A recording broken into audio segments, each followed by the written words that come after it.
Hello humans, welcome back to another React video. Today I will be looking at Rocket Lab Launch Complex 1. I don't know anything about Rocket Lab, except that I think they're based in New Zealand. That's all I know. This channel has been all about space discovery and me learning about outer space and the things that are in outer space, like the moons and the planets and the stars and even space stations and lunar bases and stuff like that. But it's also learning about stuff here on Earth, the stuff that's getting us to space, rocket programs. You know, I really have delved a lot into NASA.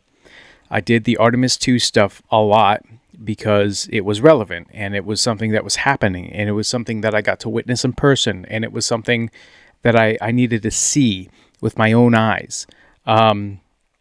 So I delved into that so I knew what I was talking about with all that. But I don't know anything about any of the other space programs that exist. And as I understand it, there's quite a few of them. So today we're going to be looking at Rocket Lab's Launch Complex 1. And we'll just start our journey of discovery of all the different rocket programs that exist on our planet. So without further ado, video is linked down below if you want to see it without any commentary. Here's my commentary. So Launch Complex 1 is Rocket Lab's privately owned launch complex here in New Zealand, in one of the most remote parts of the country, in a remote part so it was in New Zealand, so I got that correct at least. World. We have 2 launch pads. Whoa, look at that. All right, this is my first time seeing anything from this. Are they a manufacturer? Are they a company? I'm not sure. Maybe they're both. They're black. That's really cool. I like the black and red aesthetic. I'm used to just seeing white, silver, orange rockets. I've not seen a black one yet. Well, is a large hangar where we can process multiple Electron vehicles simultaneously, and a number of clean rooms where customers can work on their payloads and integrate their payloads into Electron. Did he say where customers can work on their payloads? Okay, so I'm just piecing this together as I go. Are they like, they just facilitate everything and people come in and build their own rockets? The location that we're in here in New Zealand is fantastic. There are very few airplanes flying above us. There are very few ships in the seas around us, and so it's that one's easy white for us to manage those during a launch campaign. Wow! Those rockets are way smaller than I thought they were. Oh my goodness gracious! Wow. Okay. Well, I guess they don't all have to be massive, right? Or I don't know. I thought they. I don't know. Okay, so I guess it's kind of like the bigger it is, the more fuel you need to get it up there, right? So I guess technically speaking, if it's smaller, then the less fuel you need, so the smaller it can be. That's crazy. I wonder what their payload size is and thrust capacity is versus like SpaceX or NASA. That is really interesting. I did not expect them to be that small. It's really hard to gauge sizes when you don't see people, like we saw before. I'll just go back to it. Like, it's really hard. Now seeing it, I guess I can see it. But it's really hard to gauge sizes. Because, like, if I had just seen this shot and you said, how big are these versus, like, the Saturn V, I would have said they probably look smaller than the Saturn V, but they probably look the same size as the SpaceX. Now I'm thinking that they're probably way smaller than the SpaceX, although to be fair, I have not seen a human stand next to a SpaceX like this. A Falcon 9, rather, not just a SpaceX. I know SpaceX has more than one type of rocket, but I think a Falcon 9 is sizably bigger than this. I'm trying to remember. I think I saw a Falcon 9 when I went to Kennedy Space Center. And now that I'm thinking about it, it actually might not be too much bigger in diameter, maybe 2 or 3 times bigger in diameter. It's definitely longer, but that's really crazy. And also does not prohibit us from launching pretty much any time. The fact that Rocket Lab owns and operates LC-1 on their own, it's extremely advantageous. Wow. It means that we have... Oh, NASA. Wait, why is NASA on there? I really don't know, guys. This is probably a comment. This is probably a video where I'm gonna get a lot of comments, like people like, "You're dumb. You're stupid. You don't know anything." I've gotten a few of those comments already, but I really don't. So why would NASA? I don't know. I don't understand the working relationship NASA would have with someone like Rocket Labs. Is it just for technology sharing? Is there a benefit? Are they working? Are they like a subcontractor? Are they working? Are they putting stuff up in space that NASA will use for something? Are they like what is the? I don't understand. I don't understand. Full control over everything that goes on there. We have That's a crazy shot. Priority, and we can do with it what we want. So we can configure things exactly to how Electron is designed, and we can make it work specifically for our needs, so that we can turn around launches as fast as anything. It's wild. We also operate from LC2, which is a Wallops Flight Facility.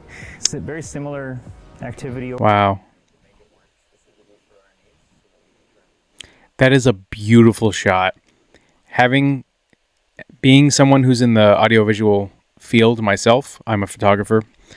I can appreciate a good shot, and that is a beautiful shot on a glorious, beautiful day. Man, I want to go to New Zealand now. I want to go see where Lord of the Rings was filmed, and then I want to go see Rocket Labs and watch them throw some stuff into space and ask them, hey guys, what's the deal with you and NASA? Does NASA just launch payloads out of your base?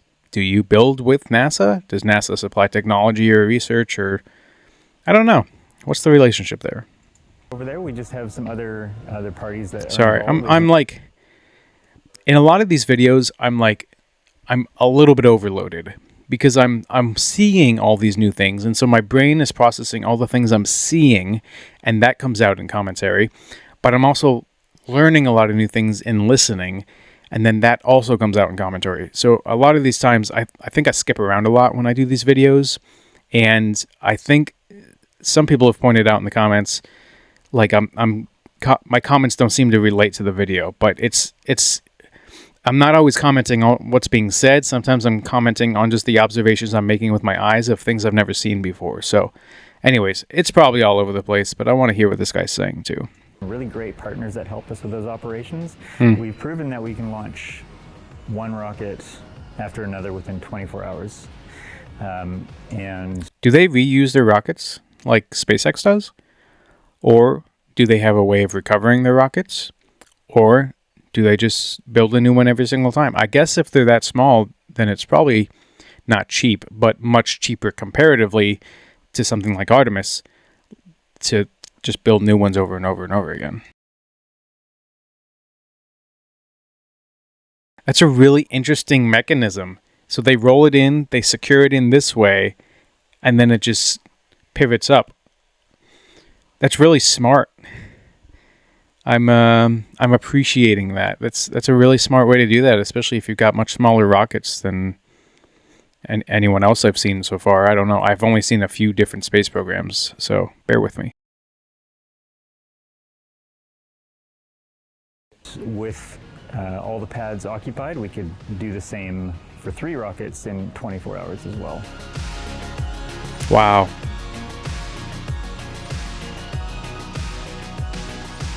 So as the launch rate picks up around the world. Wow, that's crazy. That's a crazy rate.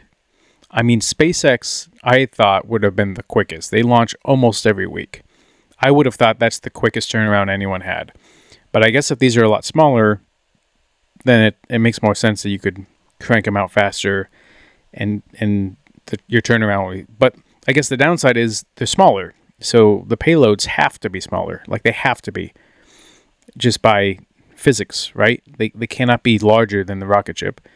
So, but I'm not aware of why you would need to be launching that many rockets. I don't know. I guess I'm just behind on the whole space industry. I don't really understand what everyone is going up there for at this point. What everyone is doing. What are we launching? What are we payloading? What are we, I need to learn more about all that for sure. From all providers, that's crazy. I want to see one of those things. Flexibility in a lot of cases. So if you are operating from a pad at federal launch sites, and another organization is also operating, and they have an issue on their vehicle, and they have to delay a day. That may affect your opportunities to launch or other parties' opportunities to launch. And it's this cumulative effect that means that everyone's sort of impacted by everyone else. Whereas with our own launch site that we have full control over and are the sole operators at, if we have to delay a day for weather or similar things, then not a big deal. We don't need to stop anyone else from launching. We deal with it ourselves. I get what he's saying. That's crazy. But again, commenting on the visual, that is such a small base. That's crazy. That base probably has less of a footprint than Launchpad 39B at NASA's Kennedy Space Center. I mean, I would say so. I mean, I've not been to the Launchpad 39B, but I've seen it in person.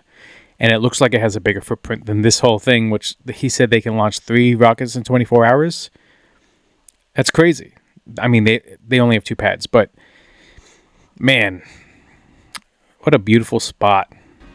When we did our first Electron launch from LC-1, it was not only an accomplishment for Electron as a vehicle, but also the fact that we were the first in the world. That's true. Although I would think on the tip of a coast like that, I don't know if weather in New Zealand works the same exact way that weather in the United States works, but I know on coastlines here, you tend to get a lot more coastal storms. Even Kennedy Space Center gets more coastal storms than they do inland. So I would think on a little jetty like that, they might have to deal with more weather patterns. But I don't know, because I'm not familiar with New Zealand's weather patterns. Sorry, I'm getting sick. I don't know if you can hear it in my words a little bit, but I don't know. Yeah, that's basically what I'm saying. I don't know. I don't know if I need to go further than that. Private orbital launch site. And that was a huge deal. You know, the regulatory hurdles that we had to jump through. Okay. All right. So that's when they only had 1 launch pad. I can see it's the same site, but over there on the left is where they put launch pad 2. So this is when they had only 1 launch pad. Older video. The efforts that it took to make that happen were just as big of a deal as to get Electron off the pad. And so that was a huge accomplishment, an exciting accomplishment, and we've just leveraged that since then. And, you know, as I've said, added another pad and made it just more and more easy for us to do it. And it's now, it doesn't sound to me like he's from New Zealand. I'm pretty sure, don't quote me on this, I'm pretty sure most people from New Zealand have a pretty Australian similar accent. He doesn't sound like he has that. I'd be curious to know more about this guy and how he's involved, how he got involved. As you may know, if you've been watching my channel, wow, I cannot speak today. I'm so sorry. If you've been watching my channel for any length of time, I desperately want to get involved in the space industry. I will move anywhere on this planet to get involved in the space industry in a meaningful way. And so I'm curious how he got involved with Rocket Labs. And I'm curious if Rocket Labs is New Zealand based because they're from New Zealand, or if they are New Zealand based because that was the best place to put one of these pads, and none of them are actually from New Zealand. I'll have to do more research into Rocket Labs. This is Rocket Labs' channel, by the way. I'm going to have it linked in my description down below, so you can go check it out. I'll have to watch more of these videos, pending I do not get a copyright claim on this video. Some channels I have. One channel really screwed me over, and I will never react to one of their videos again. But, you know, pending I don't get any copyright claims or strikes from reacting to this video, I would love to check out more of their stuff on future videos. It's just so liberating to have the freedom to operate from there. So it's the most beautiful launch pad in the world, without a doubt.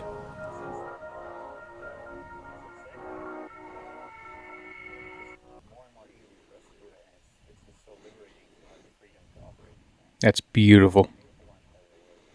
I would agree 100%. I said it before he did. Beautiful launch location. I would love to visit there for sure. And that's that. Great. So again, huge thanks to Rocket Lab for making the video. Huge ask that they don't copyright claim my video. And I would love to react to more stuff in the future. If you have anything I should react to, anything you want me to see, any thing that can answer my questions, or if you can answer my questions, feel free to make a comment and let me know about it. And without further ado, have a great day on Earth.